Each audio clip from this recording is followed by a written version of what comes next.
In an earlier video, we talked about the difference between acute and chronic reactions to threat and danger. Let's dig in a little deeper into how all this impacts our cognitive processes like perception, attention, memory, and executive function, and what we can do to use a trauma-informed lens as we interpret these behaviors. Let's start with perception. In order to make sense of the world, we rely on sensory information. Imagine this blue person has been impacted by trauma. Their brain is going to be very sensitive to incoming sensory information because that is the data they use to keep themselves safe. You might find that people who have had a lot of stress and trauma in their lives get easily disturbed by loud noises or things being too bright or odors being too strong.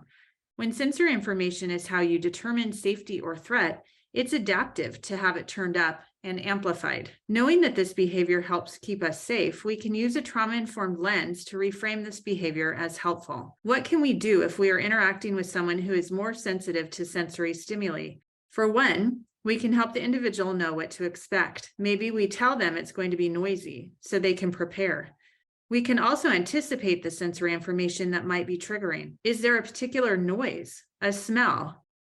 And we can also help think of options. For example, maybe headphones would help.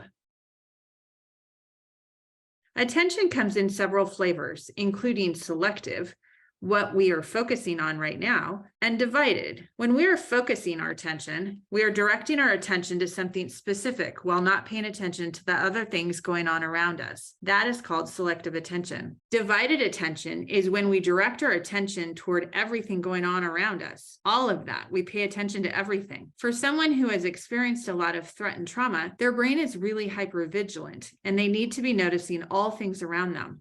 All of that sensory input is the data that they use to determine if there is danger or threat. Being really focused and selective might mean that they don't notice potential threat, which could be dangerous. This may look like not being able to focus on tasks or appearing like they aren't paying attention, but they are good at noticing threat. So in other words, they are worse in general with selective attention, favoring a more divided form, unless they're in the presence of threat and danger. Then their focused attention is good, but will be directed to the threat. When we are interacting with someone whose attention is divided, it's important not to label this behavior as distracted or disinterested or flaky. Rather, we should help direct their attention where it's needed. Now let's talk about memory and executive function. These are forms of cognitive processing that can be more offline when someone is experiencing threat or danger. Long-term, even when these brain areas are engaged, these cognitive processes might be altered if the brain was in a chronic pattern of threat detection and stress much of the time. Starting with memory, let's consider working memory first. Working memory represents information that we are currently and actively thinking about. For example, holding on to information when we're reading so that we can tie all of the information together, or keeping in mind a phone number so that we can dial it, or remembering these steps for a task that you want me to do. When using a trauma-informed lens, we can help support working memory by providing assistance as needed. Maybe that looks like writing things down instead of giving the information verbally. Maybe it means giving one or two pieces of information at once instead of a long list. Episodic memory is our memory for episodes, narratives, and stories. What's happened in our lives. The part of the brain that processes these types of memory doesn't work as well either when our brains are flooded with stress hormones. The way this type of memory formation usually works is the hippocampus takes in all of the sensory information that is associated with an episode, the sights, the sounds, the smells, and then packages them together in a coherent narrative. If you're stressed and the hippocampus isn't doing this as well, then your packaging of information is probably not going to be quite right.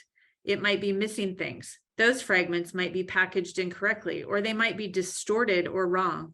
And because we don't have a sense of time at this level of processing, they might be wrong in terms of the order of events.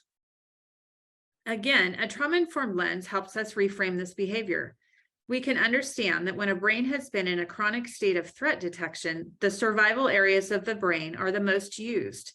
This might mean that other forms of processing were underdeveloped and might need support. Executive function is another area that might be impaired. When our brain is in survival mode, the frontal cortex, where executive function is processed, is not as engaged. We might not be able to make decisions as well. We don't reason as well. Our judgment isn't as good. We don't plan as well. And we don't prioritize well. So all of the things that we normally would call on to help make sense of the world and get ourselves out of a sticky situation or danger, we can't access as well. A trauma-informed lens calls on us to have reasonable expectations and offer support and assistance as needed. So here are a few highlights that I want you to remember as we're thinking about this. Danger can be real or perceived. People often make judgments about other people's reactions to stress or trauma, especially if it doesn't seem like real danger or threat. To recap, in the face of danger, and again, real or perceived, senses are stronger. Attention is directed towards threat, so focused attention is more difficult, and declarative memory for facts and episodes is going to be impaired. But memory for threat is actually going to be quite strong, and executive function, unfortunately, will be impaired too. So when interacting and responding to someone's behavior, it's helpful to reframe it. Instead of looking at the behavior as frustrating or difficult, think of the benefit it has served and reframe it as a positive thing.